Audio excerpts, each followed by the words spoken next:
Semangat pagi, salam sejahtera untuk kita semua. Apa kabar hari ini?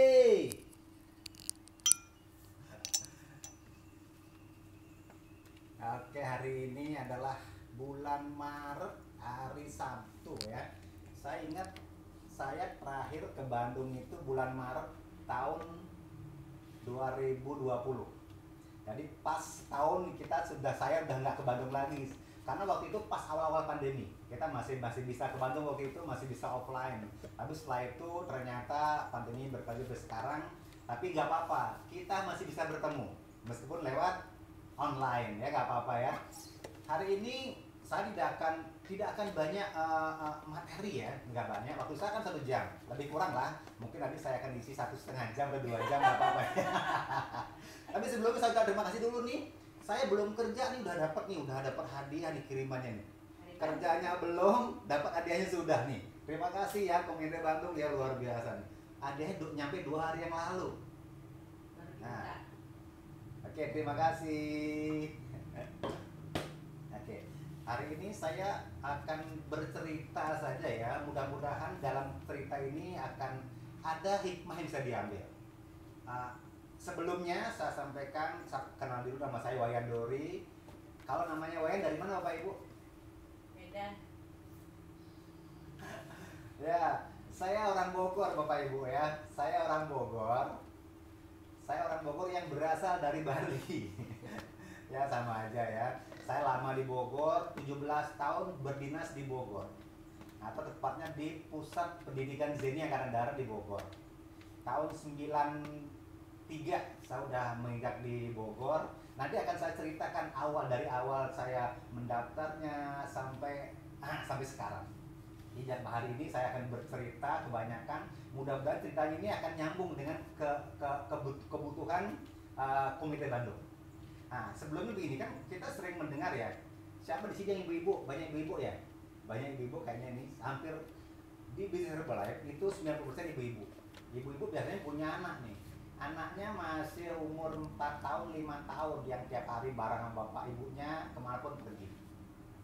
Nah, kalau di anak yang usia-usia masih belia seperti itu, apalagi sekarang cenderungnya suka bermain gadget ya. Kalau lagi asik bermain gadget itu ya, ibunya nyuruh mandi. Dek, mandi dek. Dari bahasa yang paling pelan ya, dek mandi. Gak dilihat sama anaknya. Anaknya juga asik aja bermain gadget ya. Nah, 5 menit kemudian ibu dan lagi ibunya, dek, mandi, dengan sedikit membentak. Noleh anaknya, iya ma, tapi belum melakukan. Ya, dari pelan, keras, belum juga melakukan. Emaknya kesel nih, dijewer, mandi. Noleh jawabnya apa? Bentar lagi ma, tanggung. Nah, dari lembut, keras sampai jewer. Emaknya jujur anaknya mandi, susah banget. Tapi kira datang omnya dari luar. Saya gitu.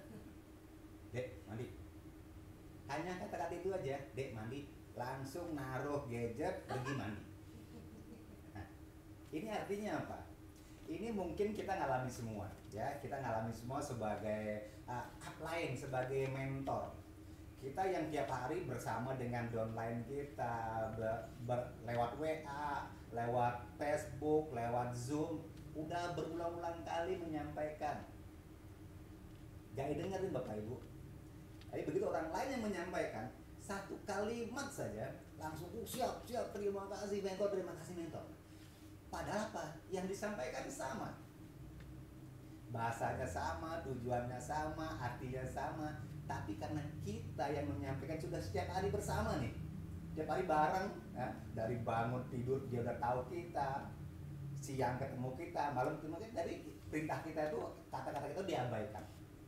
Tapi begitu orang lain yang ngomong, satu kalimat saja langsung diikuti. Nah, jadi harapan saya hari ini nih, saya orang lain nih kan nih, saya orang lain yang akan bercerita. Mudah-mudahan yang selama ini mungkin Bapak Ibu para upline mentor sudah sampaikan sama nih, bahasanya sama ya, tapi nggak didengarkan dan dilakukan. Mudah-mudahan dengan saya menyampaikan dengan satu kalimat saja, nanti kita semua akan melakukan dan go next level bersama. Ya, jadi saya akan bercerita saja. Saya tidak bermaksud menggurui, enggak. Saya hanya bercerita saja. Tapi sebelumnya saya akan terima kasih dulu kepada Action Team, ya Action Team Bandung Champion sudah mengundang saya. Saya pribadi nih, hari ini saya bersolo karir. Ya, mungkin Action Teamnya tahu nih. Kalau dipasangkan antara suami istri, biasanya kan yang kalau ibu-ibu tuh kosakatanya lebih banyak.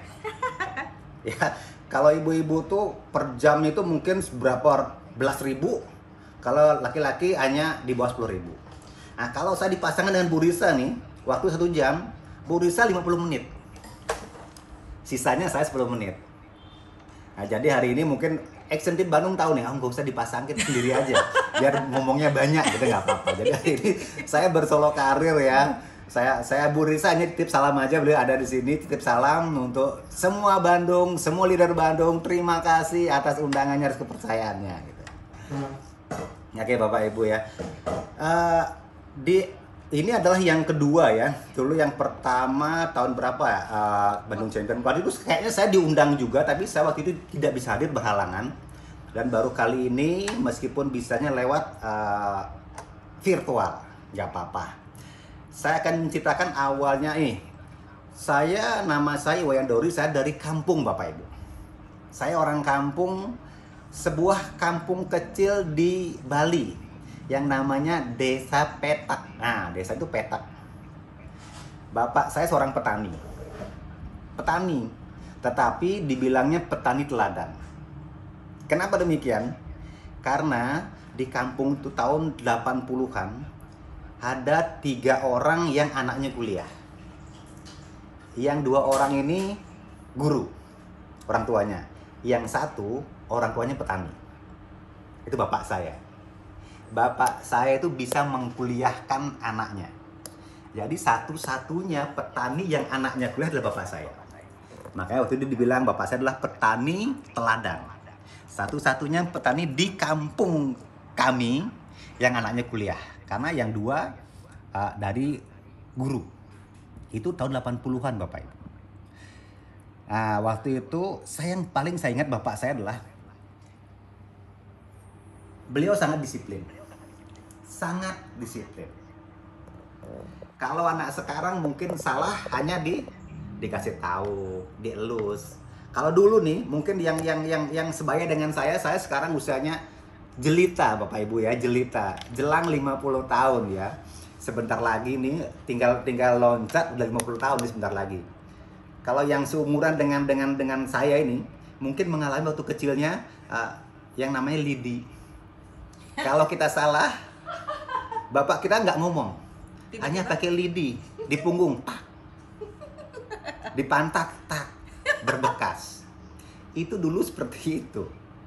Jadi bapak saya sangat keras. Salah, ya pukul. Salah, ya pukul. Kita protes nggak? Enggak. Kita tidak berani protes. Kita hanya iya saja, siap saja, manut saja. Jadi bapak saya sangat disiplin, sehingga saya pun sekarang menjadi disiplin juga. Waktu saya sekolah dulu, sekolah SD di kampung, nah, biasanya begini, kalau kita dibelikan baju baru, mungkin sama lah, orang dulu ya, kita hanya beli baju baru saat hari raya. Hari raya doang beli baju barunya. Kalau yang muslim mungkin pas lebaran. Kalau dulu saya di Bali itu pas galungan, itu dibelikan baju baru. Saya bilang bapak saya, Pak, 4-5 bulan lagi galungan, beliin baju baru ya. Nah, bapak saya bilang apa? Oh, oke.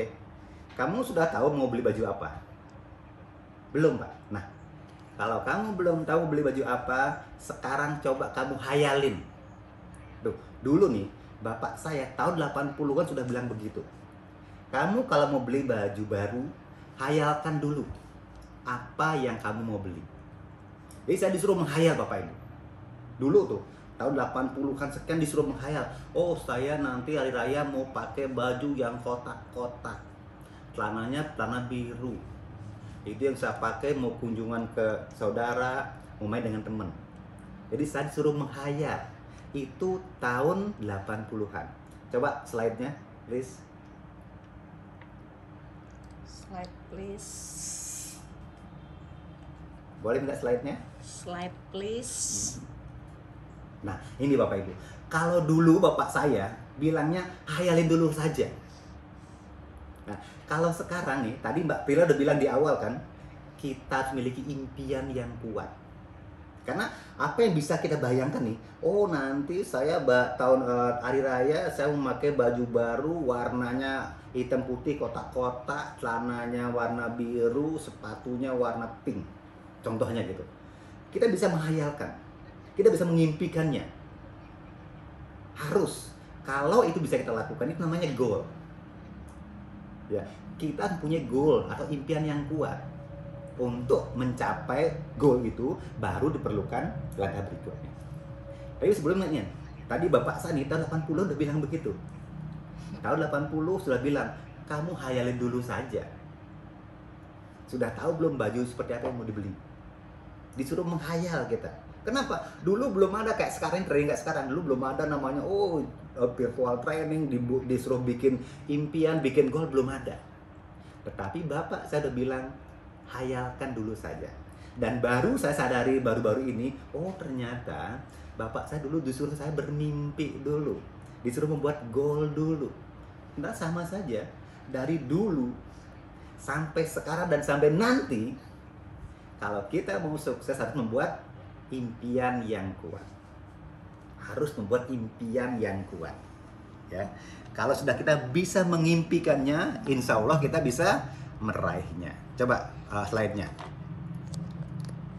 Nah, ini Bapak Ibu, setelah kita mempunyai impian yang kuat, tadi kan impian saya dibelikan baju baru saat hari raya. Apa yang saya lakukan Bapak Ibu? Saya buat perencanaan. Saya buat rencananya, saya harus rajin membantu orang tua saya. Waktu itu kan di kampung ya. Di kampung kerjanya apa sih? Kerjanya petani. Jadi saya kerjanya membantu orang tua saya. Karena waktu itu membajak sawahnya masih pakai sapi. Kita miara sapi. Ya saya kalau pagi-pagi sebelum berangkat sekolah, sekolahnya siang ini ya. Pagi saya ke sawah dulu. Ngarit dulu. Mencarikan makanan untuk sapi. Itu kerjanya. Dan saya juga belajar lebih rajin.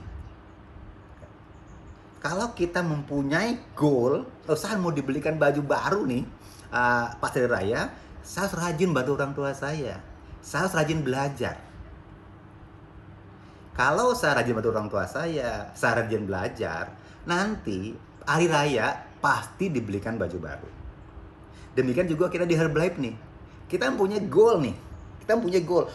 Goal saya nih, goalnya ada 3 nih goalnya. Goal jangka panjang, ada goal jangka menengah, ada goal jangka pendek. Di Herbalife jangka panjangnya apa sih? Jangka panjang pasti. Semua orang di Herbalife pengen menjadi founder circle. Itu pasti. Jangka menengahnya apa? Saya pengen menjadi president's team. Itu menengahnya.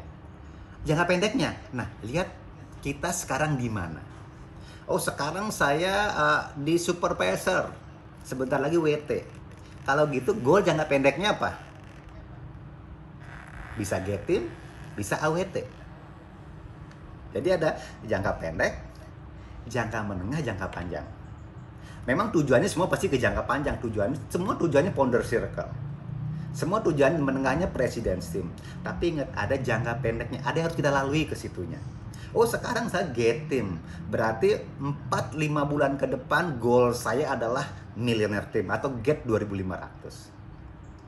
Sekarang ini saya Get 2500 atau Mil Team. Jadi goal 4-6 bulan ke depannya saya adalah President's Team. Ini jangka pendeknya seperti itu. Dan ini ya, sebelum kita melangkah ke situ, kita ada perencanaan. Karena ada tiga tipe nih di sini nih. Ada orang yang rencananya sempurna. Di atas kertas dia udah begitu mendengar training, dia buat rencana, besok saya harus begini, bla bla bla. Rencananya sempurna, tapi tidak dilakukan. Nyampe gak ke tujuan? Tidak akan nyampe Bapak Ibu. Rencana sempurna, tidak dilakukan, tidak nyampe ke tujuan. Ada juga orang, gak ada rencana nih, tiba-tiba melakukan action. Selesai nggak? Selesai. tetapi hasilnya berbeda dengan kita yang melakukan dengan rencana yang rapi, step by stepnya, dan lakukan. Ini contohnya begini, habis training seperti ini, tiba-tiba kepikiran, waduh, 2 hari lagi kita home ya. Gak ada rencana, kita home ya, ayo lakukan. Tanpa perencanaan, 2 hari lagi home.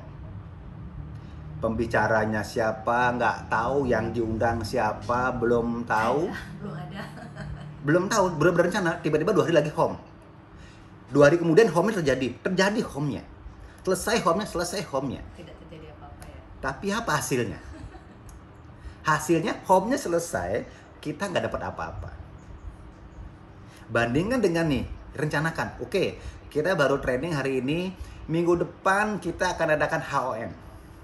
Ya, buat rencananya minggu depan HOM, si Fulan sebagai pembicara, si B menyiapkan materi, si C sebagai bagian sorot. Nah, jadi rencananya sempurna.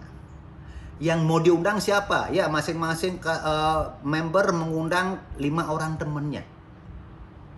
Sehingga saat minggu depannya kita menyelenggarakan home, ada pelaku-pelakunya, ada tamunya.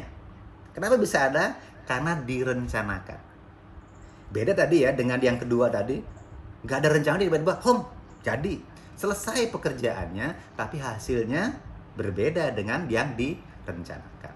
Nah, itu bedanya. Kenapa kita harus membuat rencana?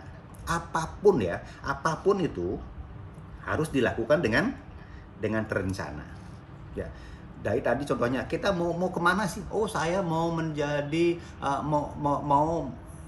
goal saya, fokusnya saya mempunyai 40 koci ya gitu bulan ini. Itu goalnya. Rencananya seperti apa? Terus actionnya seperti apa? Nggak mungkin tiba-tiba tidak ada rencana, tidak ada action, tiba-tiba kita mempunyai 40 koci. Bisa nggak? Nggak bakalan Bapak Ibu. Rencana saja kalau nggak dilakukan, nggak mungkin terjadi. Melakukan tanpa rencana terjadi, tapi hasilnya tidak maksimal. Yang bagus, yang benar, step by step adalah membuat rencana, lakukan actionnya. Yang direncanakan saja, ya, yang kita rencanakan saja masih akan banyak kekurangannya. Home nih, kita udah rencana udah seminggu, ternyata pas home, ininya ada yang kurang ya. Kenapa? Itu perlu pengalaman. Ya. Yang direncanakan saja masih ada kekurangan, apalagi yang tanpa rencana. Itu kayak tadi itu saya saya mau dibelikan baju baru saat hari raya, saya lakukan kerjanya. Saya lakukan rencana itu, saya lakukan kerjanya. Kerjanya apa? Kerjanya saya membantu orang tua saya ke sawah, saya belajar yang rajin. Nah, satu yang saya ingat dulu lagi, yang membuat yang terbawa sampai sekarang ya. Dulu Bapak Ibu, saya kalau belajar tidak pernah belajar malam hari. Ya. Dulu teman saya heran, kalau biasa di kamu dulu kan kalau SD SMP itu kan belajar berkelompok nih. Habis maghrib nih kumpul semua di rumah siapa, belajar berkelompok. Di saat orang belajar berkelompok, saya cenderung nggak belajar. Saya nggak belajar, saya nggak buat PR, saya milih tidur. Saya tidur lebih cepat di saat teman saya belajar. Tetapi saya akan bangun lebih cepat di saat teman saya lagi tidur nyenyak, saya bangun, saya belajar, saya mengerjakan PR. Kenapa demikian? Karena saya merasa kalau di pagi hari itu sunyi, jadi masuk apa yang kita pelajari lebih cepat masuknya, otak lebih segar, karena baru bangun tidur lebih fresh, apapun bikin PR lebih gampang gitu.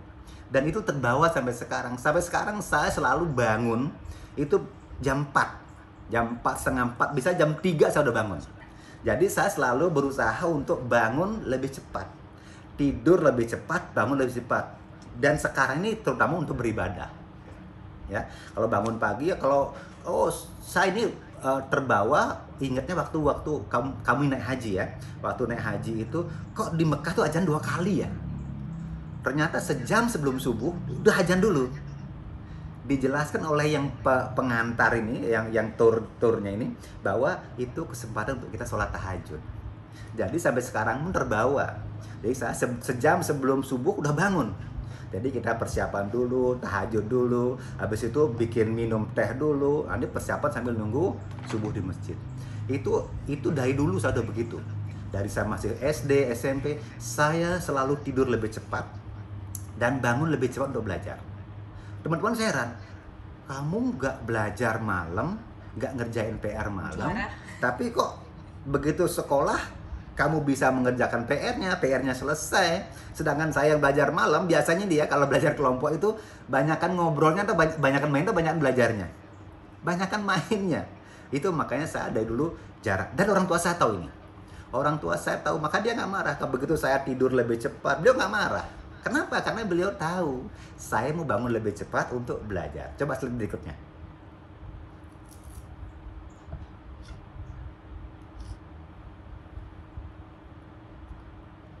Slide-nya berikutnya.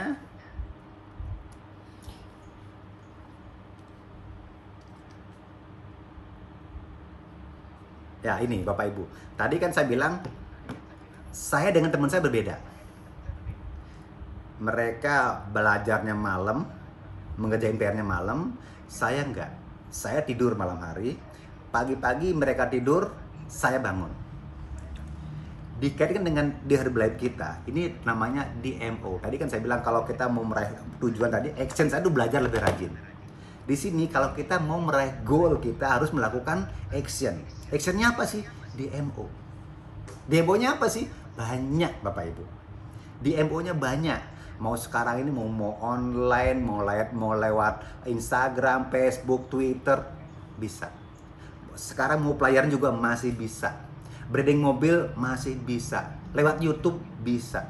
Jadi DMO-nya banyak. Dan kami di tim kami tidak pernah mengkhususkan DMO. Kita belajar semua DMO, kita ajarin semua DMO, tetapi pemilihan DMO tergantung pribadi masing-masing. Ya, kita ajarin, mau online, ayo belajar online. Mau NC, ayo belajar NC. Mau walk and talk, ayo kita walk and talk. Mau pelajar, ayo walk pelajaran. Setelah tahu semuanya, pilih mana yang kamu sukai. Ya. Kita sebagai sponsor wajib mengajarkan semua DMO. Tetapi tidak berhak memutuskan DMO mana yang digunakan. Itu adalah hak masing-masing. Oh, saya maunya online, saya maunya NC, saya maunya walk and talk. Terserah, silakan. Saya sebagai sponsor sudah mengajarkan, ya, kewajiban saya mengajarkan pada semua downline saya tentang DMO. Keputusannya ada pada dia masing-masing. Oh, saya nyamannya di walk and talk, saya nyamannya di online, saya malu dengan orang. Nggak apa-apa, sepanjang itu menyenangkan dan yang paling penting apa? Ada angkanya. Nah, itu ingat ya. Jangan menyenangkan aja, oh saya senangnya di NC. Kenapa? Banyak orang. Tapi angkanya ada nggak? NC buka dari pagi sampai jam 9 malam. Tidak ada closing. Begitu dilihat di Biswap, polling poinnya nggak ada. Nah, terus apa hasilnya? Oh, saya senang kok NC. Bukan ya, bukan hanya senang saja. Ada uangnya. Ya, ada angkanya. Kalau di Herbalife ada angka, artinya ada uangnya. Lihat aja, oh di Biswalk-nya, oh ada angkanya, ada 1000 poin, ada 2000 poin, 2500. Semakin gede angkanya, semakin gede juga penghasilannya. Jadi bukan hanya seneng saja, oh saya senengnya ini, saya seneng itu, enggak Pak. Silakan pilih DMO yang Bapak Ibu senangi, tetapi ingat ada angkanya.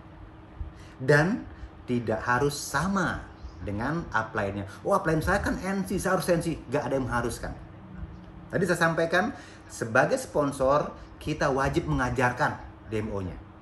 Tetapi tidak berhak memutuskan. Kita yang beri saran boleh. Oh, kalau NC itu seperti ini. Kalau online itu seperti itu. Kalau walk and talk itu seperti ini. Saran boleh. Tetapi ingat, keputusan tetap di pribadi masing-masing. Tapi ingat, apapun yang kita lakukan DMO-nya harus seizin sponsor kita. Jangan, wah, saya mau melakukan ini tapi sponsor saya nggak boleh tahu. Nanti tiba-tiba saya naik level aja, biar dia kaget. Gak bisa Bapak Ibu. Ada masalah ntar. Gak bisa ya. Ingat, kita harus menghargai, menghormati guru. Nah, guru, salah satu guru adalah sponsor kita adalah guru. Jadi kita harus menghargai, menghormati. Meskipun apa yang kita lakukan berbeda nih. Oh, sponsor saya kan online, saya nggak mau online, saya nggak bisa, saya maunya NC. Silakan, tetapi seizin dan sepengetahuan mentor saya. Nggak Kalau gitu. seandainya, ini kan kita nggak tahu nih seandainya, ke depan dalam perjalanan DMO kita ada tantangan. Nah, paling nggak nih sponsor saya tahu dan bisa membantu mencari solusinya. Jangan tiba-tiba, oh saya mau bikin kelas langsing online, upline saya nggak usah tahu, biar tahu nanti saat tiba-tiba naik level. Ingat, kita naik level adalah ridho dari sponsor kita. Kalau sponsor kita nggak ridho, Allah juga nggak ridho. Jadi ingat itu ya, kita harus seizin sponsor kita. Ridho sponsor dan ridho Allah.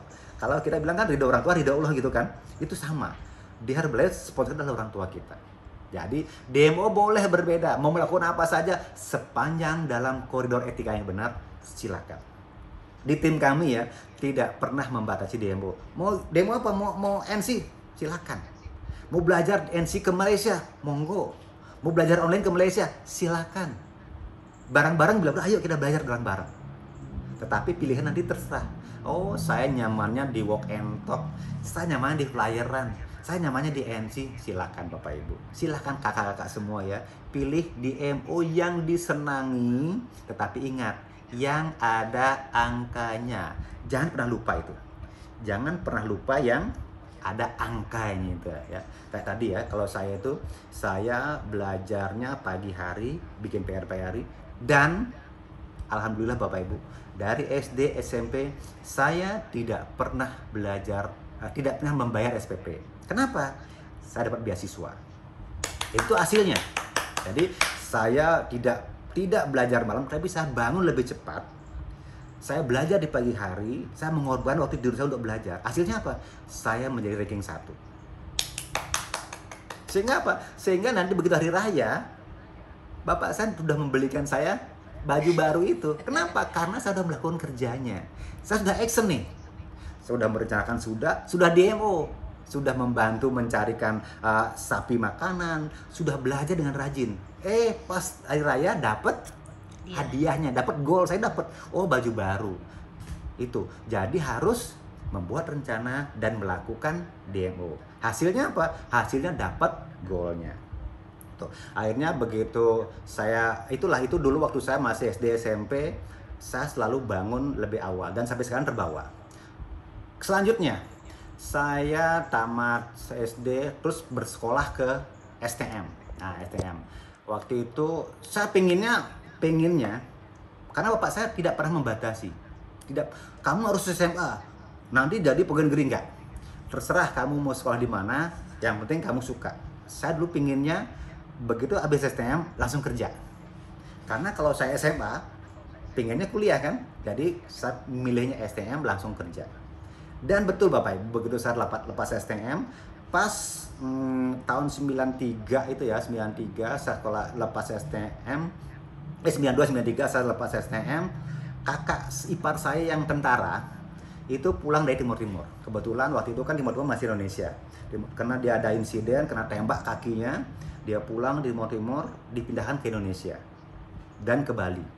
Jadi setelah lulus STM, sambil menunggu mendapat pekerjaan, jadi saya menemani kakak saya yang pindah ke Bali itu. Nah di situ saya tahu, ternyata tentara itu enak ya. Tadi itu Mbak Prila itu tentara itu enak, suaminya tentara, perwira, kolonel pangkatnya ya. Kalau tadi Mbak Prila itu istrinya tentara, kalau saya tentara beneran dulunya. Tapi beda ya. Kalau dulu waktu saya itu, istri tentara itu pangkatnya setingkat lebih tinggi daripada suaminya. Kalau kayak tadi Mbak Prila suaminya kolonel, Mbak Prila pangkatnya brigadir jenderal. Jadi suaminya siap sama istrinya. Kenapa? Lebih tinggi pangkatnya. Ya, itu dulu, nggak tahu kalau sekarang ya. Kalau ini Mbak Prila kayaknya nggak berlaku. Kenapa? Kalau Mbak Prila jarang ikut di pers itu jarang kayaknya. Jadi saya tentara beneran itu. Saya begitu saya tamat STM itu, ngeliat kakak saya jadi tentara enak tuh. Gagah banget, badannya ramping, fisiknya kuat. Saya juga pengen jadi tentara. Akhirnya dipersiapkan. Saya dipersiapkan menjadi tentara, dilatih. Saya latihan pagi, lari, dipersiapkan. Oh, tentara kan berapa sih? Saya dipersiapkan seperti itu. Jadi sebelum tesnya saya sudah siap. Siap secara fisik dan secara mental. Saya udah tahu, oh nanti tesnya begini, bla bla bla. Tahu, kenapa? Dikasih tahu oleh yang sudah mengalami. Jadi makanya Bapak Ibu kalau bertanya itu, bertanyalah kepada orang yang sudah mengalami. Jangan bertanya pada orang yang nggak tahu apa-apa. Kayak saya nih, saya mau daftar tentara nih. Saya bertanya pada kakak saya yang tentara. Dia kan tahu, oh kalau tes dulu dia udah mengalami. Tesnya lo larinya harus seperti ini, push up-nya seperti ini. Kesehatan dia udah tahu pengalaman, dia udah mengalami. Jadi saya sudah tahu bocorannya sebelum tes. Akhirnya tahun itu saat tes tentara di Bali waktu itu masih Kodam, namanya Kodam Udayana. Masih termasuk Papua dan Timor Timur. Yang tes 500 orang. Yang lulus di daerah itu hanya 45 orang. Wah, keren ya. Yang tes 500, yang lulus 45 orang, termasuk saya. Jadi tahun 93 itu, 93 saya lulus tes tentara di daerah, terus dites ke pusat. Jadi 93 itu saya udah ke Bandung, ke Lembang. Tesnya di Lembang tuh, 2 minggu di Lembang. Di Lembang tes kumpul se-Indonesia. Kalau tadi kan orang Bali, Papua dan Timor Timur di Bali. Nah di Bandung se-Indonesia itu ada sekitar hampir 600. Dan yang akan diterima itu sekitar 50%. Ya, akhirnya saya tes. Nah hari akhir tesnya diumumkan. Ya. Hari ini adalah hari pengumuman yang saya bacakan nama-namanya, pindah ke sebelah kanan. Jadi kita nggak tahu nih, yang lulus yang mana kita nggak tahu. Pokoknya yang disebutkan namanya ke sebelah kanan. Plak. Di nomor ke 200 sekian nama saya ada. Iwayandori, pindah ke kanan kan. Kita semua diam nih. Di sana yang kiri diam, yang kanan diam. Karena belum tahu yang mana yang lulus, nggak tahu nih. Pokoknya tinggal pindah dulu aja. Akhirnya dikasih tahu lah. Yang saya sebutkan namanya tadi, yang pindah ke kanan, segera menghadap ke ruang administrasi. Tahun ini Anda belum beruntung. Jadi ada 2 kubu ya. Yang di kiri, yang lulus, bersorak. Karena lulus. Di kanan, bersorak, bersedih karena tidak lulus. Jadi ada 2 kubu nih. Dan bedanya Bapak Ibu, bedanya apa? Yang di sebelah kanan ini termasuk saya. Apa yang saya lakukan? Coba slide-nya.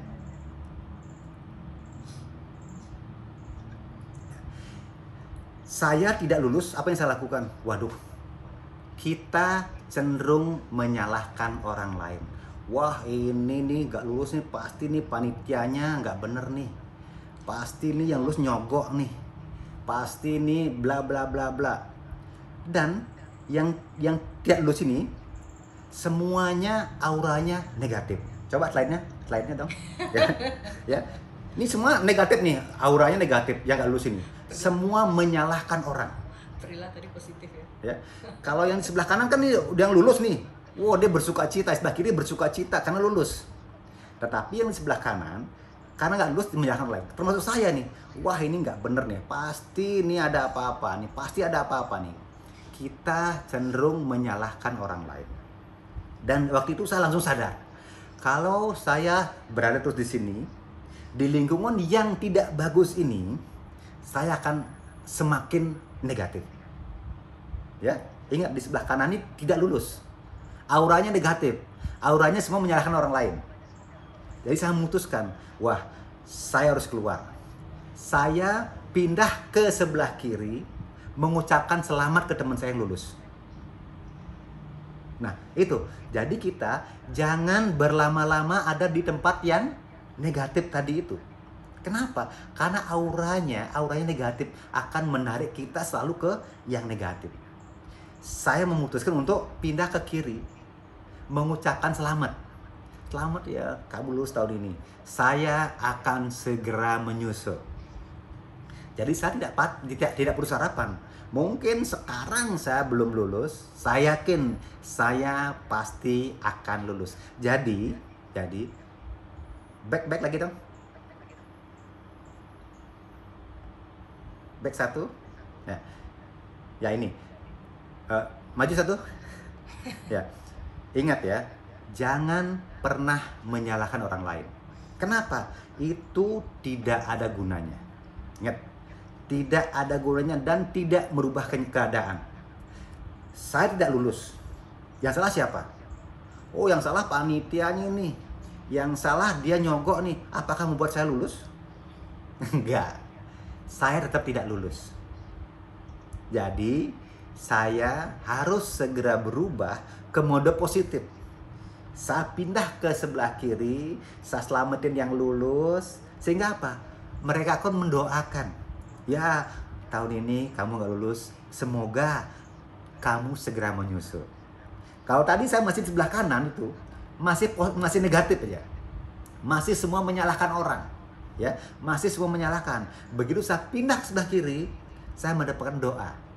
Semoga kamu segera menyusul kami yang lulus. Jadi yang tadi negatif langsung positif. Ya, langsung positif.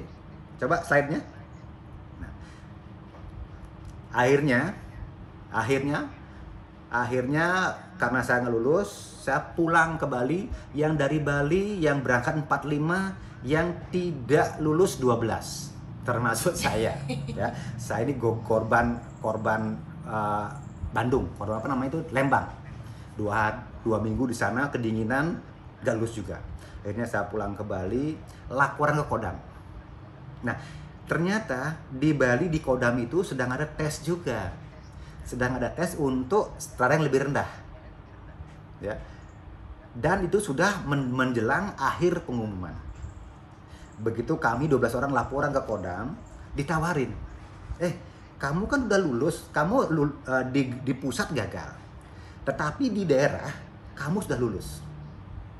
Mau nggak kamu tinggal ganti strata, nggak pakai tes, langsung pendidikan? Nah, 12 orang dia, 12 orang ditawarin. Nggak pakai tes, hanya turun strata, langsung pendidikan.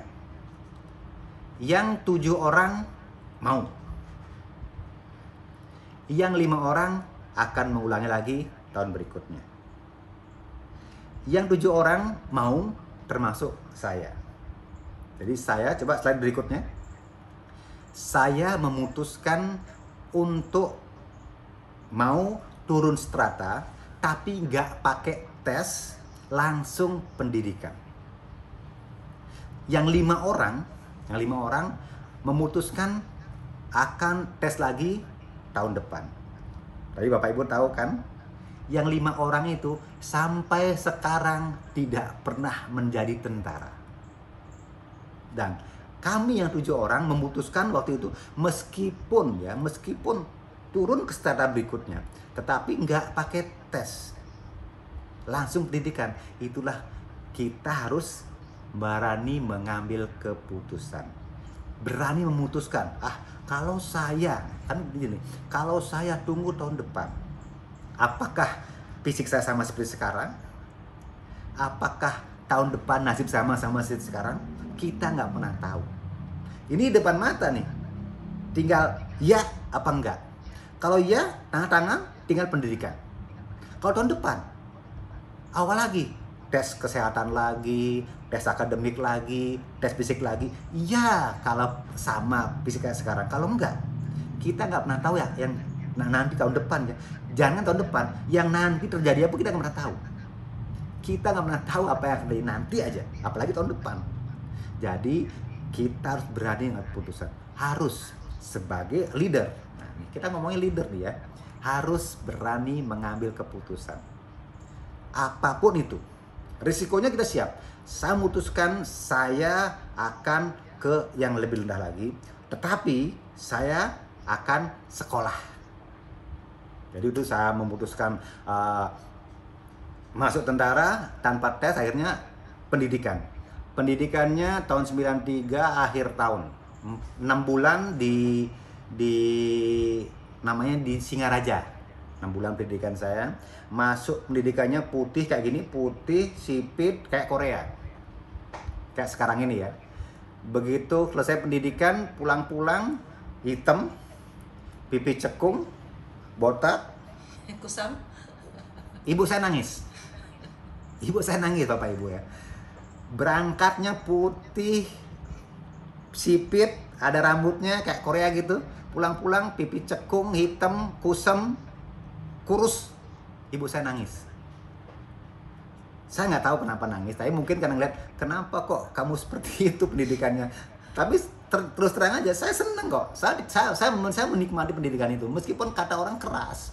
Keras katanya, begitu kita masuk ke sana, sudah terbiasa ya nggak keras lagi.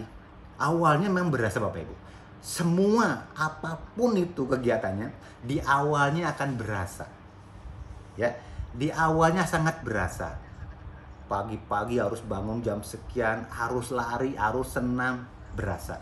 Tetapi beriring makin lama akan menjadi kebiasaan. Dan nggak keras lagi. Kenapa? Sudah menjadi kebiasaan. Mau makan pagi, lari dulu. Mau makan siang, lari dulu. Mau makan malam, lari dulu. Jadi banyakkan lari bermakannya. Jadi nggak apa-apa. Udah terbiasa. Nah, jadi itu. Jadi kita harus memutuskan. Sepahit apapun. Kenapa? Keputusan sekarang akan menentukan kita berikutnya. Kalau sekarang kita nggak memutuskan, kita nggak tahu apa besok.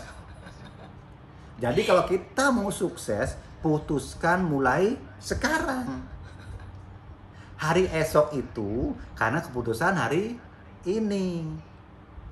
Kalau hari ini tidak memutuskan, kita besok nggak tahu jadi apa. Yang kita putuskan sekarang pun kita belum tahu bisa jadi apa, apalagi tidak memutuskan. Ya, akhirnya saya memutuskan saya pendidikan 6 bulan di Singaraja, berlanjut lagi 4 bulan di Bogor.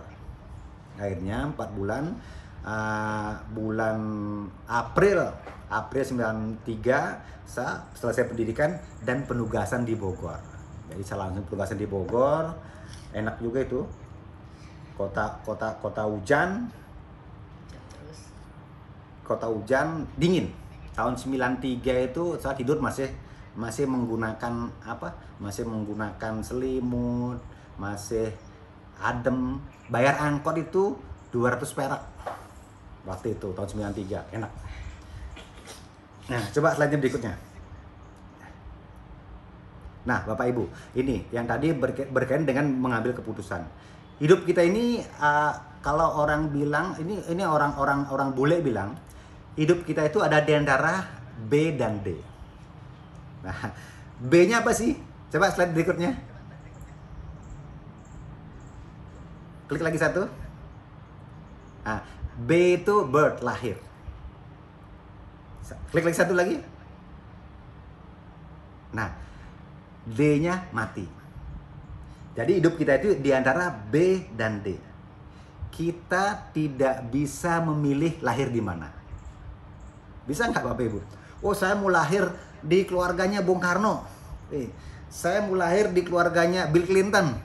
Oh, saya mau lahir di keluarganya siapa yang prestim paling. Oh, saya mau lahir di keluarganya Harry Pai. Bisa nggak? Nggak bisa. Kita tidak pernah bisa memilih lahir di mana. Lahir aja. Kalau ibu kita sekarang ini ya, kalau dulu nggak bisa. Kalau sekarang ibu kita masih bisa milih nih. Bisa milih hari. Oh, saya mau lahir anak saya tuh tanggal sekian, bulan sekian. Masih bisa dipilih. Tapi nggak terlalu jauh jaraknya ya. Jangan barulah hamil 6 bulan langsung dipilih harinya, nggak bisa. Paling nggak 7 bulan dulu, 9 bulan pilih harinya, bisa. Tetapi sebagai anak tidak bisa milih orang tua. Tak bisa. Saya mau lahir di keluarganya Jokowi, nggak bisa. Lahir aja udah. Demikian juga dengan mati. Saya nggak bisa milih. Saya mau matinya mati sedang apa? Meskipun kita berharap matinya dalam baik. Sedang sholat meninggal, sedang berpuasa meninggal, sedang Gak dalam keadaan sakit, tidak nyusahin orang. Itu maunya kita. Tapi kita nggak pernah tahu mati di mana kapan. Ya, yang kita tahu adalah di antara B dan D. Ada apa? Klik berikutnya. Ada C. C itu apa ya, Bapak? C itu choice, pilihan. Kayak tadi itu. Kita ini hidup di antara B dan C. Ada B dan D, ada C. C itu pilihan. Lahir udah ketetapan Allah. Mati juga ketetapan Allah. Tetapi di tengah-tengah ini pilihan kita. Klik lagi sekali. Kayak tadi saya lahir di keluarga petani. Bapak saya petani. Apakah saya mau jadi petani? Itu keputusan saya. Ya. Salah nggak jadi petani? Nggak salah. Jadi apapun tidak salah. Itu keputusan kita. Oh, saya mau jadi petani, nggak apa-apa. Tetapi harus lebih baik dari orang tua kita. Orang tua saya petani teladan. Oh, saya mau jadi petani juga. Tetapi petani yang tanahnya berhektar-hektar. Saya mau jadi petani yang bosnya petani. Ya, gitu. Itu pilihan. Oh, saya nggak mau jadi petani. Saya mau jadi pegawai negeri aja. Nggak apa-apa. Itu pilihan. Itu hidup kita. Kalau dari lahir kita nggak bisa milih nih. Oh, saya lahir di keluarga petani, ya nggak apa-apa. Tetapi hidup saya ngisi. Saya memilihnya. Oh, saya mau keluar dari tentara. Saya mau masuk Herbalife. Itu pilihan saya. Bukan pilihan orang lain. Oh, saya nggak mau jadi di Herbalife. Apa itu? Jual-jual susu pelangsing. Nggak level saya. Saya mau jadi pegawai negeri aja. Pilihan Anda. Ingat ya, pilihan. Kita ini hidup di antara B dan D. Lahirnya nggak bisa memilih, mati nggak bisa memilih. Tetapi hidupnya pilihan. Mau jadi apa? Oh, saya mau memilih menjadi founder circle di Herbalife. Ya ayo. Bisa. Kenapa nggak bisa? Oh, saya memilih jadi presiden tim, bisa nggak? Bisa. Kenapa nggak bisa? Itu pilihan. Kalau kita memilih berarti kita siap dengan kerjanya. Bukan memilih saja. Wah, saya memilih jadi presiden tim, masuk Herbalife. Tapi nggak melakukan apa-apa.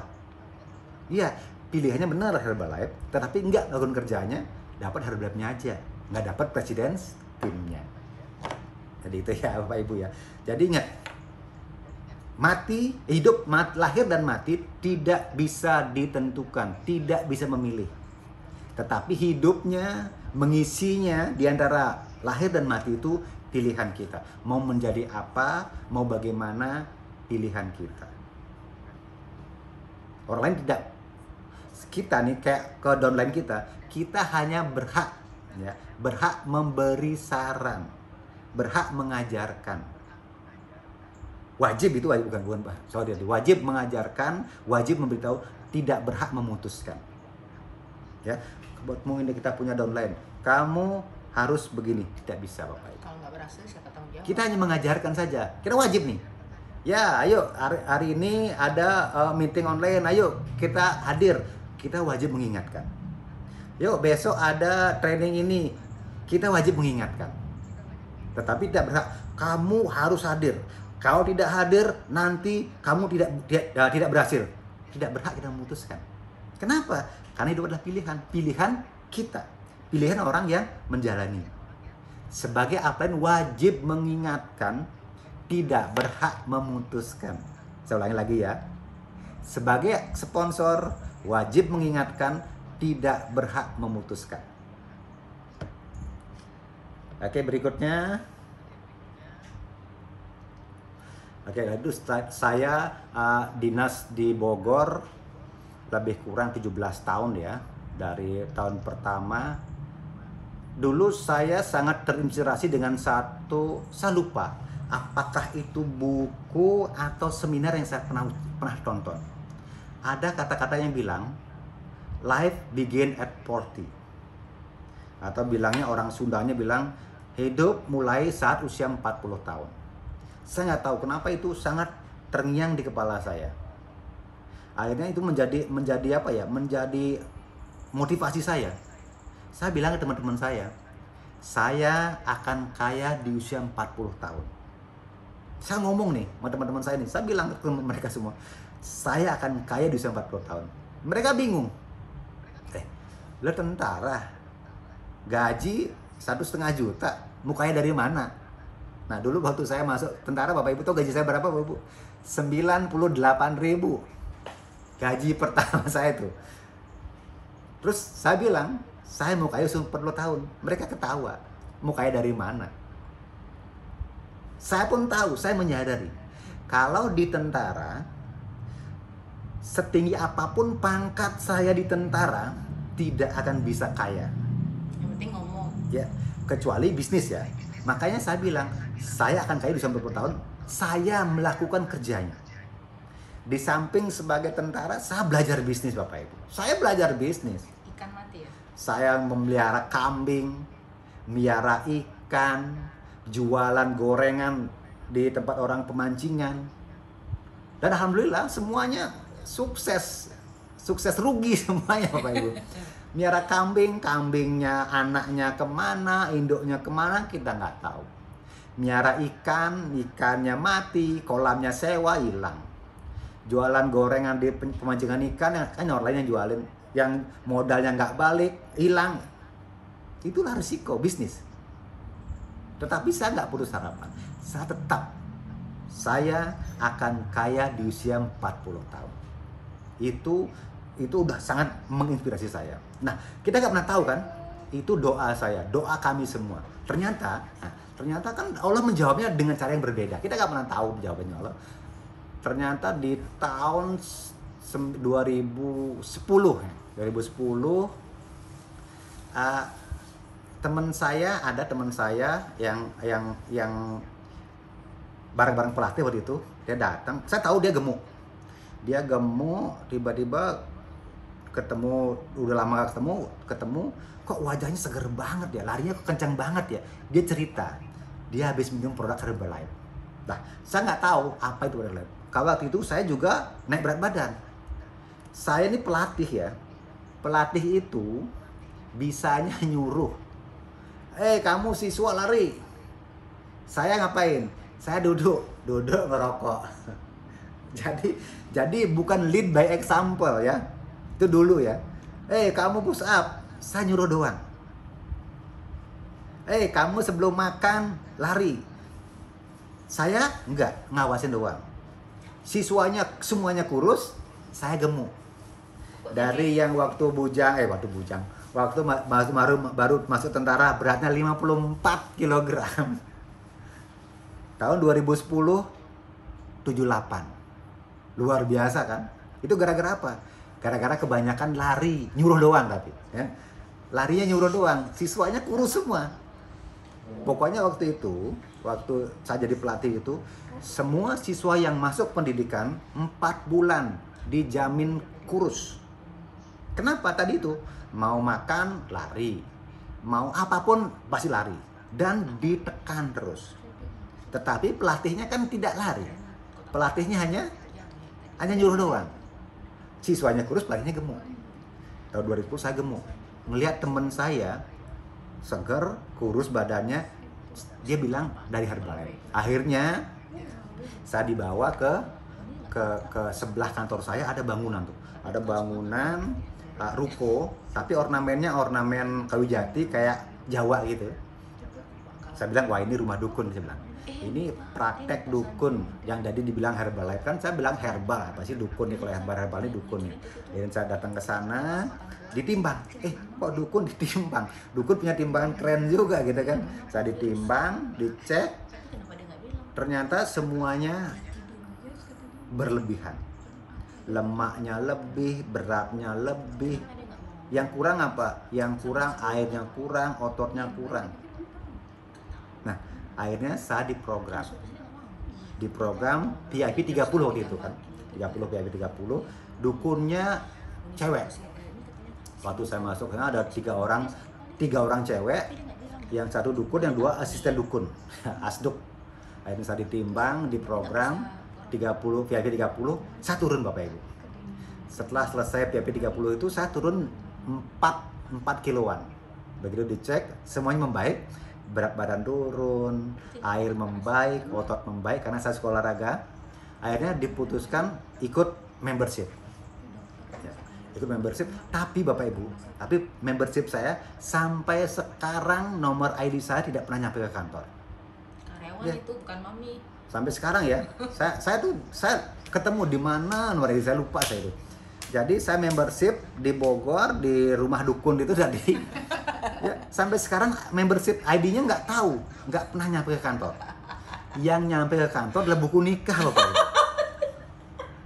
Ya, yang nyampe ke kantor itu buku nikah. Akhirnya saya memutuskan menikah dengan orang Herbalife.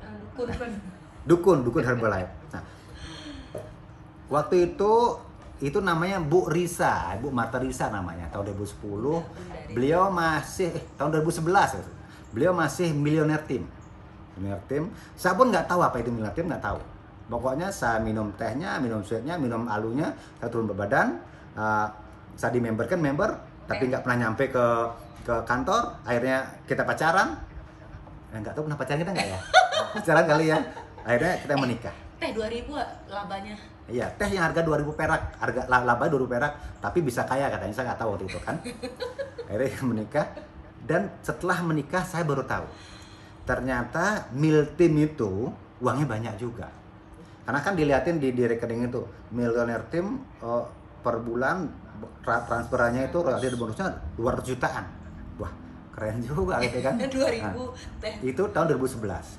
Tadi ingat Bapak Ibu, waktu saya bilang saya akan kaya di usia 40 tahun.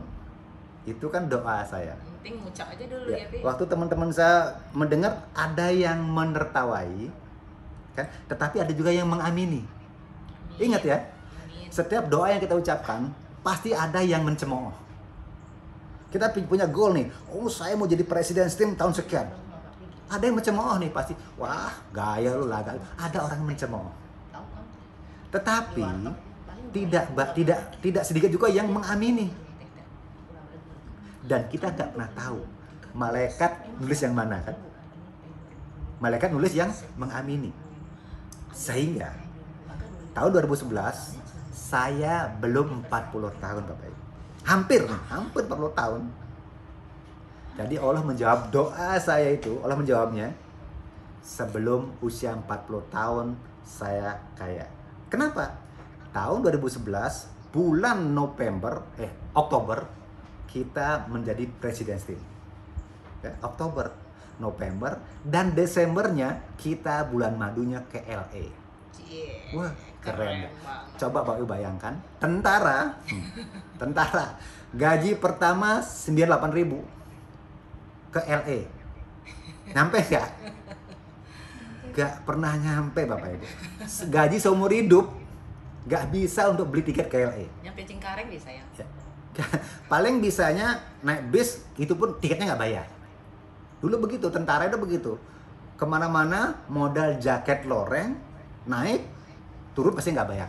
Nyolek kondektur aja, colek, tak, anggota, nggak bayar. Boro-boro ke Amerika. Akhirnya tahun 2011 itu Ameriza aja. kita diundang ke Amerika untuk NPTA, itu nama New Experience President Team.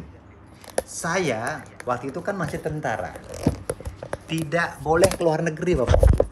Tidak boleh. Tentara tidak gampang. Kak tadi Mbak Prila bilang, tentara itu mau keluar negeri, mau Singapura aja, itu izinnya ribet. Banyak prosesnya. Dan saya waktu itu untungnya masih gampang ya. Waktu itu saya bisa mempunyai paspor karena KTP-nya pekerjaannya bukan tentara. Ya, pekerjaan di KTP apa? Pegawai negeri sipil. Luar, pekerjaannya wira swasta. Maka saya bisa memiliki paspor. Kalau pekerjaannya TNI AD, nggak bisa Bapak Ibu.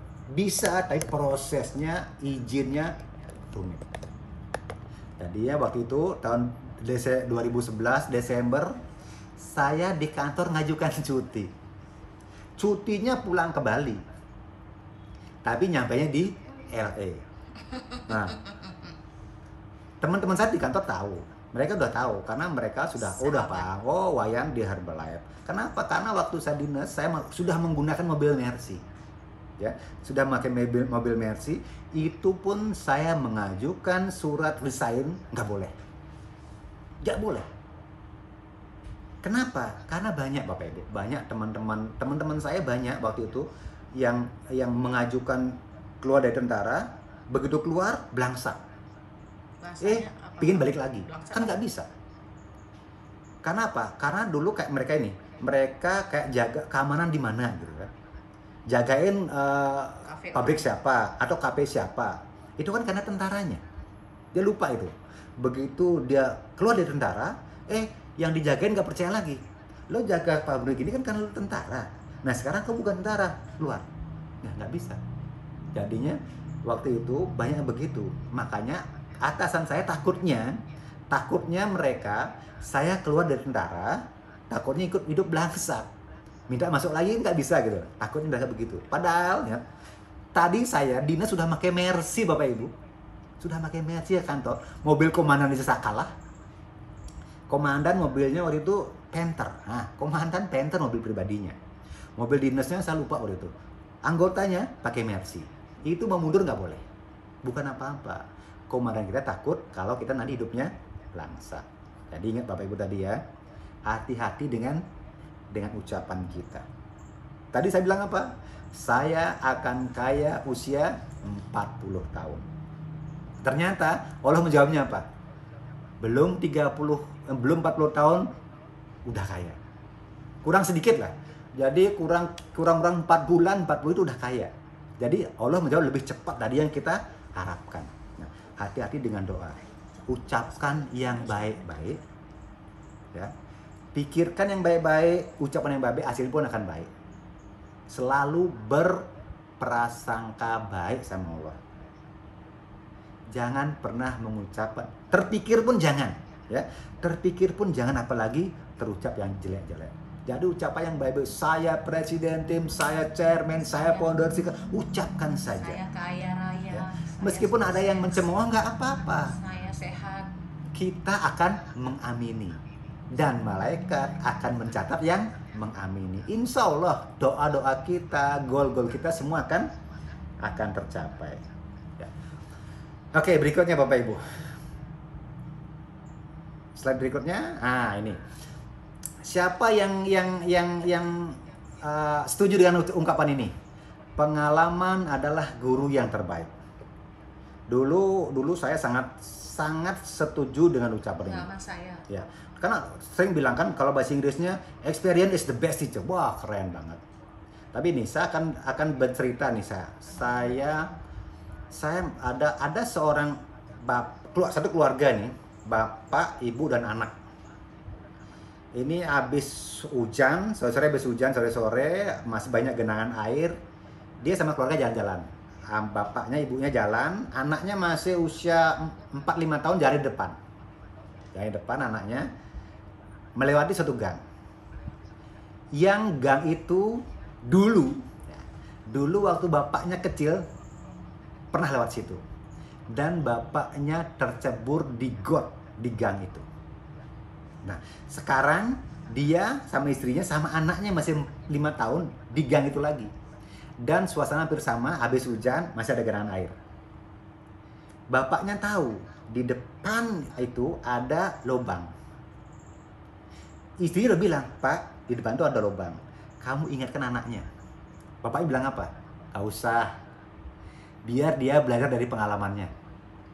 Jadi maksudnya biar anaknya nyemplung dulu, kayak dia dulu, baru tahu nanti saya akan belajar di sana ada lubang. Akhirnya apa? Dibiarkan anaknya berjalan dan benar Bapak Ibu. Tiba-tiba terprosok ke dalam lubang. Bapaknya bilang, tenang aja, ntar juga dia akan naik. Ternyata ditunggu 1 menit nggak naik-naik. Bapaknya mulai panik nih, bapaknya langsung lari ke lubangnya, ngambil anaknya sudah megap-megap, udah minum air banyak. Ternyata pas masuk tuh di bawah kan lumpur, prak masuk, dia nggak bisa naik. Akhirnya apa? Akhirnya dipanggil ambulan, bawa ke rumah sakit, anaknya ternyata tidak tertolong, Bapak. Nah, jadi intinya di sini pengalaman kita, tidak perlu pengalaman orang. Dulu pengalaman kita bisa naik dari lubang itu. Jangan berharap bahwa orang lain akan sama seperti kita nasibnya. Jangan berharap ya, kita nggak tahu apa yang terjadi. Oh biarin aja, biar anak kita belajar sendiri di pengalamannya. Kenapa harus belajar sendiri? Kalau kita bisa, slide berikutnya.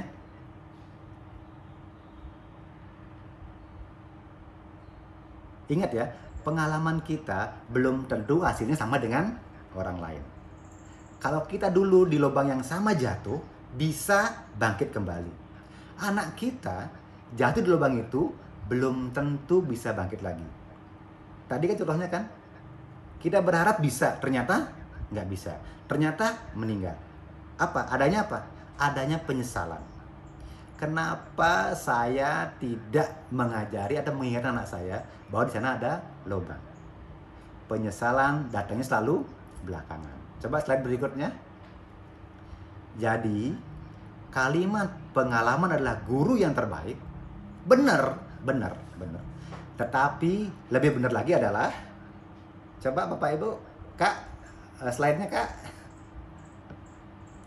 Nah, ini pengalaman orang lain adalah guru yang terbaik.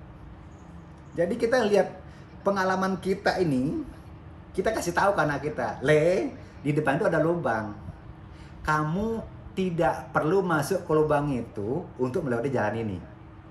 Kenapa? Karena dulu Bapak sudah mengalaminya. Jadi kita bisa belajar dari pengalaman orang lain. Tidak harus kita ngalami sendiri Bapak Ibu. Ya, kalau dulu mungkin ya, dulu kalau kita ini harus ngalami dulu, baru dulu saya pernah mengalami itu, sekarang nggak mau lagi. Kalau sekarang nggak harus. Kalau bisa kita tidak usah mengalaminya, biar orang lain mengalaminya. Kita belajar dari pengalaman orang lain, sehingga kita bisa mencapai tujuan. Tidak harus kita ngalami sendiri. Coba slide berikutnya lagi. Nah, ini yang paling benar Bapak Ibu. Ini yang sekarang berlaku. Belajar dari pengalaman banyak orang adalah guru yang terbaik. Nih, contohnya seperti sekarang ini Bapak Ibu. Ya. Untuk menjadi presiden team, kita harus banyak-banyak belajar dari pengalaman orang lain. Caranya bagaimana? Caranya datang ke sistem. Di sistem itu kayak sekarang ini, kita akan banyak mendengar pengalaman orang lain. Ingat ya, di sistem kita akan banyak mendengar pelajaran atau pengalaman orang lain. Mereka akan cerita.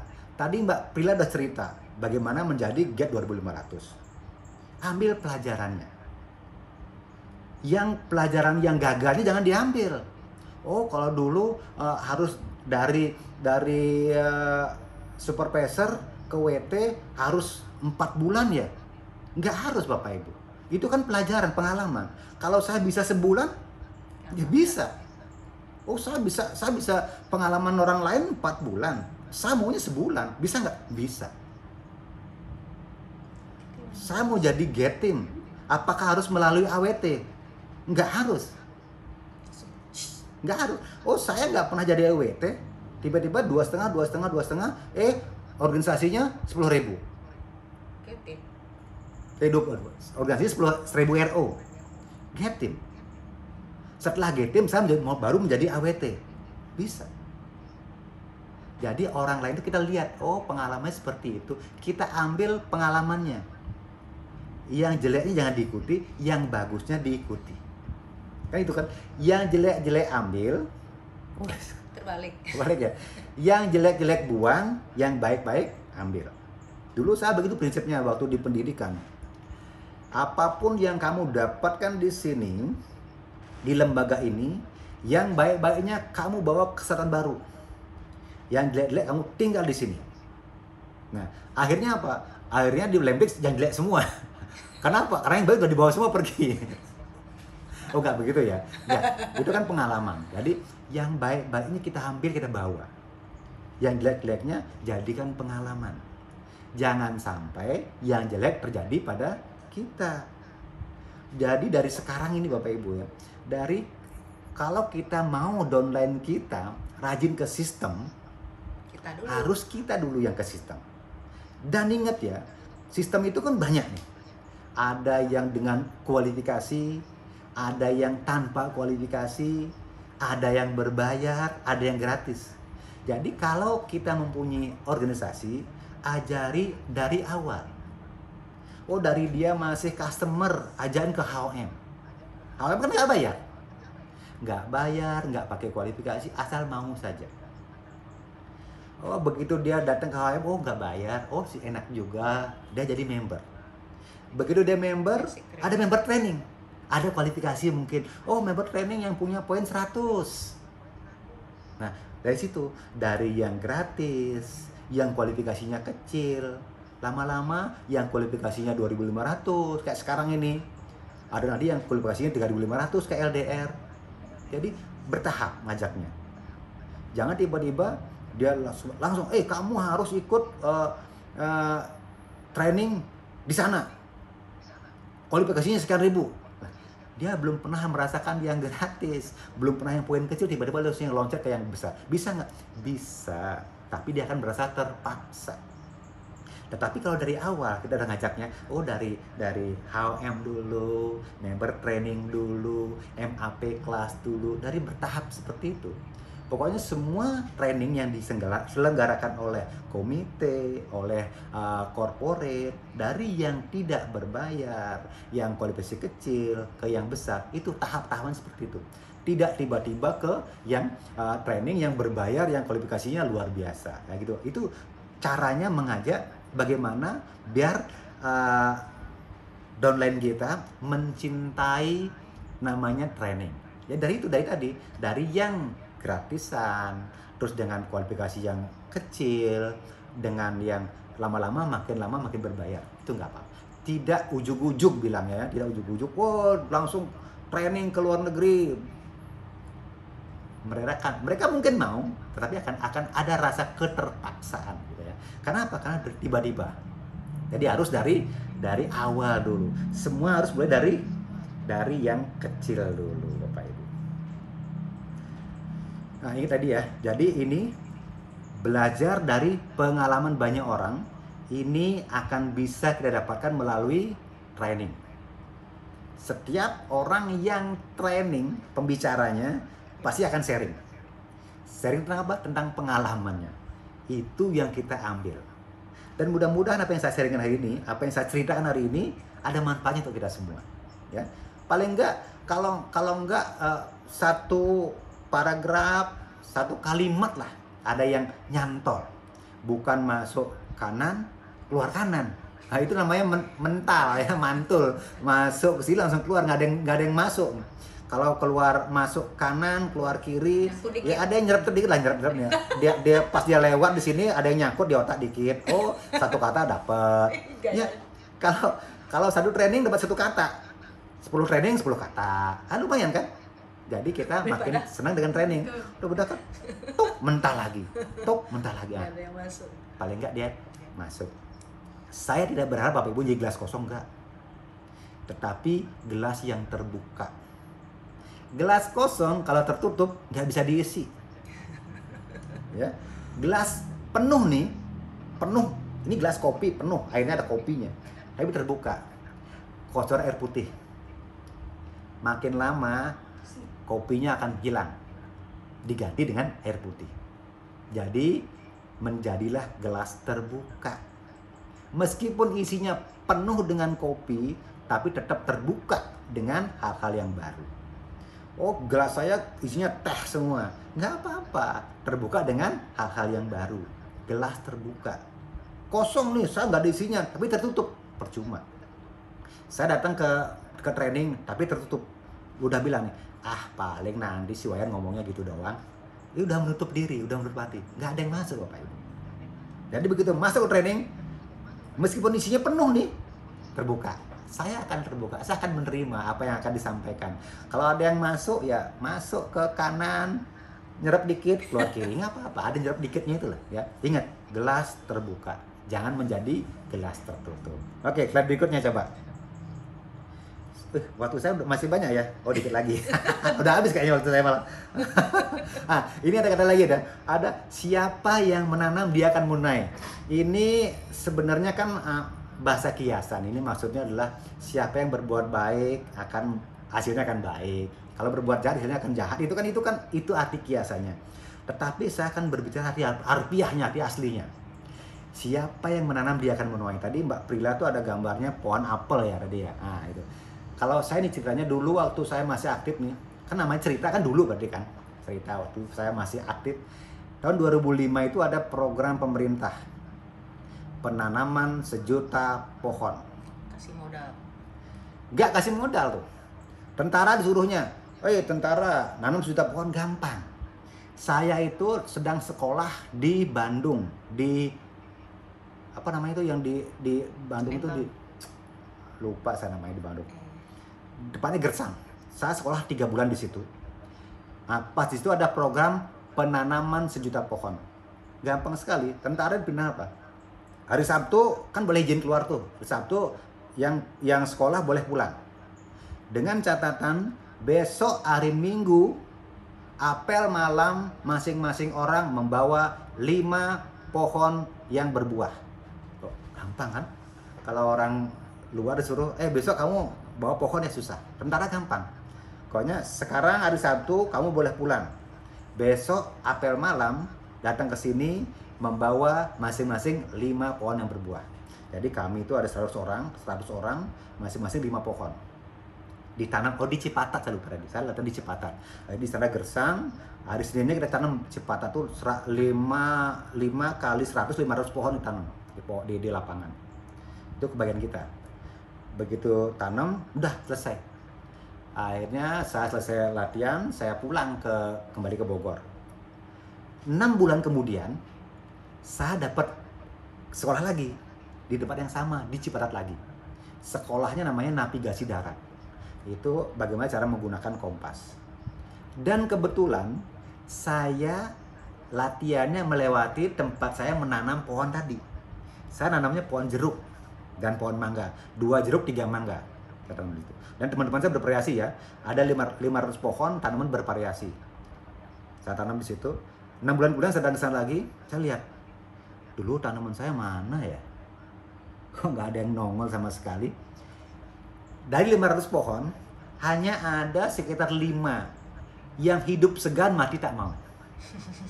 Ya, dibilang hidup, udah klip-klip itu. Dibilang mati tapi masih hijau-hijau gitu. Dari 500, yang sisa 5, itu pun hidup segan mati tak mau. Jadi kalau ada kata-kata siapa yang menanam, dia yang akan menuai, harfiahnya ya, saya nggak percaya. Ini susah dipercaya. Coba klik lihat dulunya.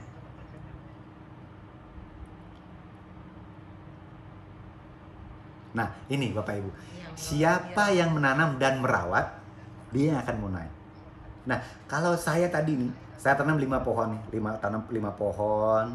Di minggu-minggu pertama saya siramin pagi, saya siramin sore, saya siram. Bulan pertama dia akan akarnya tumbuh.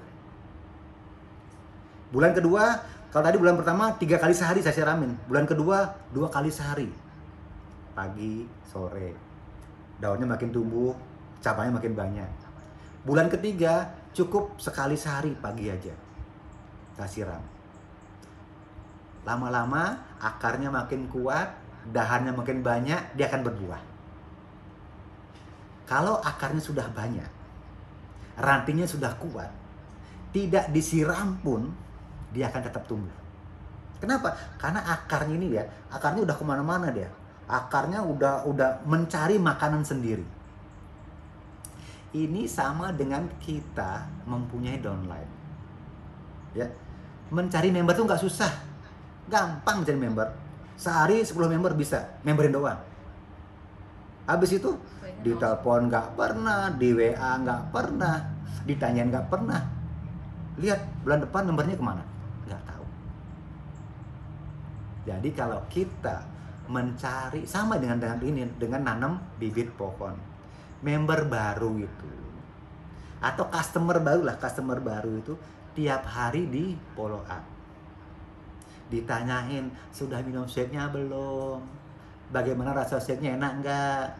Setelah minum 2-3 hari ini ada keluhan nggak? Jadi ditanyain, dirawat Bapak Ibu. Kalau tadi pohonnya disiram dengan air, kalau customer kita dengan follow up. Oh, customernya merasa nyaman, merasa enak, jadi member dia. Begitu dia member, kita rawat lagi, kita ajarin ke sistem, ketemu dengan komunitas. Makin lama dia menjadi SC, menjadi supervisor. Akarnya makin kuat. Begitu dia supervisor, dia udah punya downline juga, udah mulai berakar. Dahannya udah mulai tumbuh nih. Udah kan supervisor udah mulai tumbuh dahannya, udah punya downline. Dia naik level lagi menjadi getin, akarnya makin banyak, cabangnya makin panjang dan sudah mulai berbuah. Ya, jadi kalau udah mulai berbuah, petik hasil. Nah, kalau udah mulai berbuah, kita tidak sirami setiap hari pun, tinggal metik hasilnya. Ingat ya, tadi dari awal kita kan belum metik hasilnya nih. Kita hanya ngerawat, nyiramin, ngebersihin rumputnya, belum ada hasil. Tetapi begitu dia akarnya panjang, dahannya lebat, daunnya banyak, buahnya banyak, kita cukup sebulan sekali datang nyiram, metik hasilnya. Itu kalau kita merawat.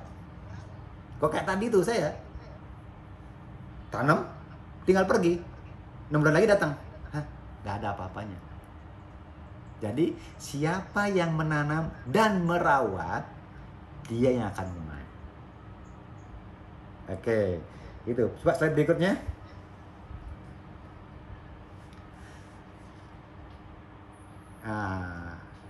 Berikutnya. Nah ini Bapak, ini sepertinya adalah slide saya yang terakhir, karena sekarang udah jam 11 ya, udah lewat waktu saya. Tapi ini slide yang terakhir, nggak apa-apa. Kadang-kadang kalau gitu, kadang-kadang kalau saya bercerita itu agak panjang. Ini pun udah mulai banyak dipotong ceritanya. Kalau saya ceritakan semua mungkin 2 hari baru selesai ceritanya. Apalagi kalau ceritanya tentang pendidikan, bagaimana bukan suka-sukanya pendidikan. Waduh, luar biasa. Bisa 3 hari 3 malam baru selesai. Kalau ketemu teman-teman saya itu udah cerita, udah asik aja. Nah ini mungkin yang terakhir. Kita harus berani berubah. Ya. Ingat, di dunia ini tidak ada yang pasti. Yang pasti hanya satu, perubahan. Perubahan itu pasti. Kalau dulu saya pakai handphonenya dulu Nokia itu, ingat? Saya handphone Nokia sebulan ganti 2 kali. Sebulan ganti 2 kali handphone Nokia. Kenapa? Tiap minggu tuh keluar handphone baru. Nokia ngeluarin baru. Nokia bisanya hanya SMS, belum bisa foto ya. Lama-lama nanti bisa foto. Fotonya berwarna. Oh, sekian banyak bisa. Makin lama kan makin berubah. Nokia. Tetapi karena dia tidak mau berubah seperti Samsung, dia kekeh dengan, saya mau pakai sistem Symbian aja lah, saya nggak mau pakai Android. Dia tidak mau berubah. Kemana dia sekarang? Hilang dia. Nokia hilang dari peredaran. Kenapa? Tidak mau berubah. Dia mau kekeh, saya mau tetap di Symbian, di Symbian. Saya nggak mau ke Android. Hilang dia. Jadi kita jangan seperti Nokia. Jangan seperti apa namanya itu? Siemens, Nokia, Siemens, Motorola itu sekarang kemana kita? Ada, tapi kayaknya udah mulai berubah dia sekarang. Tapi masih kelap-kelip. Jangan seperti itu. Jadi begitu ada perubahan, ya kita ikut arusnya. Sekarang harusnya perubahan, ya ikut arusnya. Kayak sekarang ini, ya. Kalau dulu mak mau suruh training, mau training STS, aduh nggak bisa Pak, anak saya nggak ada yang jaga. Aduh nggak bisa Pak, suami saya libur hari Minggu. Hujan. Aduh nggak bisa semua. Tapi sekarang nggak ada alasan nggak bisa. Kenapa? Kalau dulu trainingnya kita pergi ke hotel, sekarang trainingnya datang ke rumah. Tinggal buka laptop, buka handphone, training dah. Nggak ada alasan nggak bisa. Tapi yang ada adalah mau apa? Tidak. Saya mau berubah. Ayo kalau mau berubah, ikuti trainingnya. Kan nggak perlu lagi pergi ke hotel. Nanti suaminya curiga, ngapain bini gua hari Minggu masuk ke hotel mulu ya? Nah, kan curiga. Sekarang nggak. Di rumah, pakai daster, hidupin laptop, hidupin handphone, training. Pakai daster. Tidak ada alasan nggak bisa sekarang. Mau apa nggak mau. Jadi mulai sekarang nih, mumpung trainingnya yang datang ke rumah, ikutin. Ada, saya pernah tuh satu hari ikut 5 training. Satu hari 5 training. Jam 8 mulai sampai jam 9. Ntar jam 10 sampai jam 12. Ntar sore lagi sampai malam. Satu hari 5 training. Nah ini kalau satu hari satu training nggak bisa, kebangetan. Apalagi kalau kayak ini Bandung Champion, atau mungkin nanti ada SCS Bandung, HOM Bandung, yang seminggu sekali 2 kali, yang datang ke rumah trainingnya, apalagi alasan kita. Ya? Alasannya apa Bapak Ibu? Gak ikut? Oh saya nggak ikut HOM, nggak ikut SCS. Alasannya apa? Hari Minggu suami saya di rumah, lah ke trainingnya di rumah trainingnya. Hari Minggu anak saya mau ke mall, nah ke mallnya ntar siang. Ini trainingnya pagi kok, sampai jam 11 selesai. Jadi tidak ada alasan untuk tidak ikut training. Mau apa nggak mau. Jadi kita harus berani berubah. Dan mulai sekarang, jangan merasa diri paling. Ya, waduh saya ini paling pinter. Saya ini paling Pak. Saya paling. Nggak ada.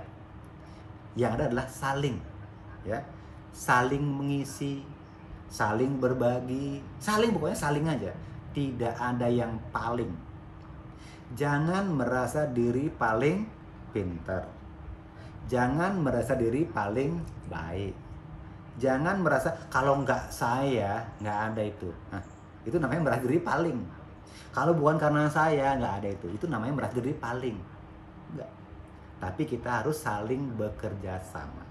Ya, saling bekerja sama satu dengan yang lain untuk kemajuan kota kita, kemajuan Bandung pada khususnya nih, ya kan kami juga punya beberapa lumayan besar juga di Bandung ya. Ayo kita bareng-bareng sekarang. Kalau kita mau naik level, tidak bisa sendiri, tidak bisa merasa diri paling. Ya, wah kalau nggak saya ini sistem ini nggak jalan. Wah kalau bukan karena saya ini nggak ada Bandung Champion. Nggak bisa Bapak Ibu. Kita tidak bisa. Kita bukan super power sendiri bisa nggak. Semuanya harus kerjasama. Kalau kerjasama namanya saling, bukan paling. Baterainya habis nih bentar. Rendahkan hati. Mana? Di sini Mami tolongin. Mana tadi ya? Nah, ini dia. Sini tolongin. Untung sebentar lagi udah selesai, baterainya mulai low. Oke, Bapak Ibu. Jalan nggak ini listriknya? Oke, itu.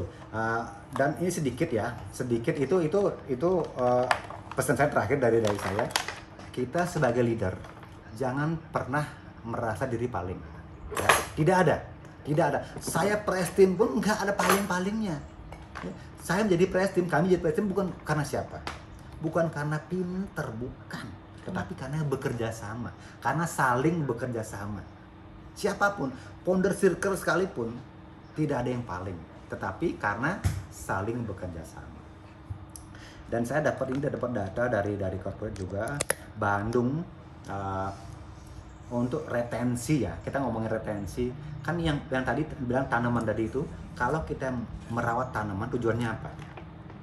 Kalau dari awal member kita itu sudah dididik dengan baik, dia akan beretensi. Ya, dari awal nih kita udah rawat, kita sirami, kita siangi rumputnya, dia akan bertahan. Ya, dia akan beretensi.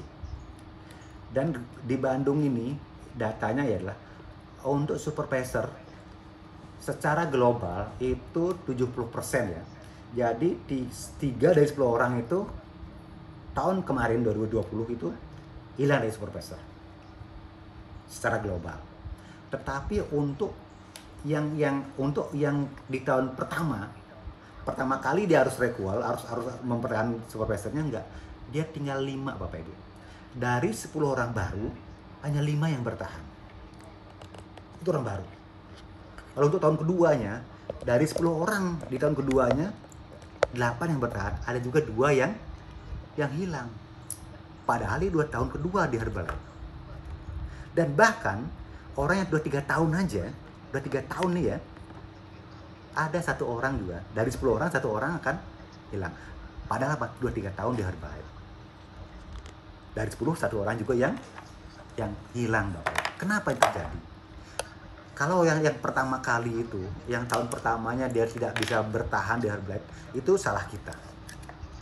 Mungkin saja saat dia supervisor, kita terlalu memaksakan.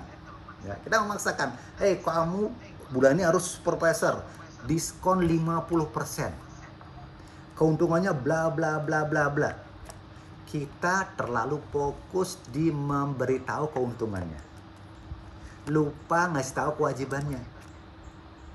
Jangan begitu ya. Nanti ke depan kita kasih tahu keuntungan wajib. Kamu kalau supervisor diskonnya 50%. Dapat potensi royalti 5%. Dapat ada 5 pintu penghasilan kalau sudah supervisor. Tapi jangan lupa, kalau kamu supervisor, kamu juga punya kewajiban. Yang pertama, tiap tahun harus bayar iuran tahunan. Ada juga yang namanya requel. Nah, itu yang sering kita lewatkan. Kita hanya fokus ngasih tahu, kamu diskon 50%, nanti dapat royalti, dapat bonus. Kita lupa ngasih tahu kewajibannya. Ngasih tahu keuntungannya saja. Jadi mulai sekarang, di samping kita ngasih tahu keuntungannya, juga harus ngasih tahu kewajibannya. Siapa tahu memang, saya nggak berniat bisnis kok, saya hanya mau pemakai saja. Jangan dipaksakan jadi supervisor. Kenapa? Tadi saya bilang, dari 10 orang, hanya 5 yang bertahan. Yang 5, udah nggak supervisor lagi. Salah siapa? Salah kita. Kenapa? Kita memaksakan dia jadi supervisor. Ingat, di Herbalife itu bukan karena mau kita, tapi mau mereka.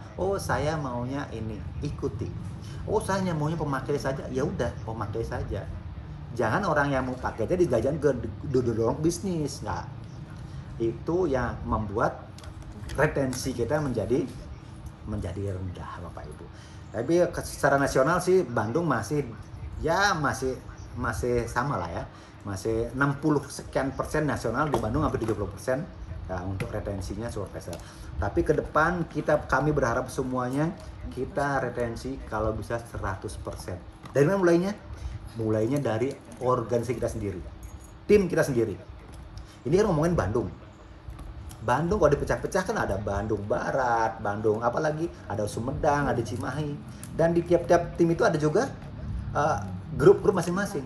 Nah, kalau mulai dari grup kecil-kecil nih, dari grup saya, grup ini, itu sudah akan, kalau tiap-tiap grup sudah kuat, nanti insya Allah kedepannya akan kuat. Bandung akan kuat. Ya. Kalau Bogor punya slogan Bogor Kasohor, Bandung slogannya apa ya Bapak Ibu? Bandung satu apa? Bandung Jawara. Wah, Bandung Jawara. Atau Bandung Teka Bendung. Nah, gitu bisa nggak ya? Wah, Bogor Kasohor, Bandung Teka Bendung. Jadi tahun depan saat ada lagi ini, Bandung itu retensinya 100%. Volume poinnya naik drastis. Kenapa? Bandung Teka Bendung. Gitu tuh ya. Oke Bapak Ibu, saya kira cerita dari saya cukup sekian. Ini waktunya sudah agak melebar panjang, saya mohon maaf. Tadi saya bilang 2 jam, ternyata 1,5 jam juga ya. Oke. Ini pun Bu Risa belum sharing, tapi mungkin Bu Risa sharing nanti belakangan di sesi di Bandung Champion berikutnya, atau mudah-mudahan di berikutnya kita sudah bisa bertemu secara offline. Ada salam dari Bu Risa. Sekian dari saya, lebih kurangnya mohon dimaafkan. Mungkin ada kata-kata saya yang kurang pas. Tidak bermaksud menyinggung siapapun. Itu murni cerita saya. Ya, cerita saya. Dan lebih kurangnya mohon dimaafkan. Sekian dari saya. Wassalamualaikum warahmatullahi wabarakatuh. Salam.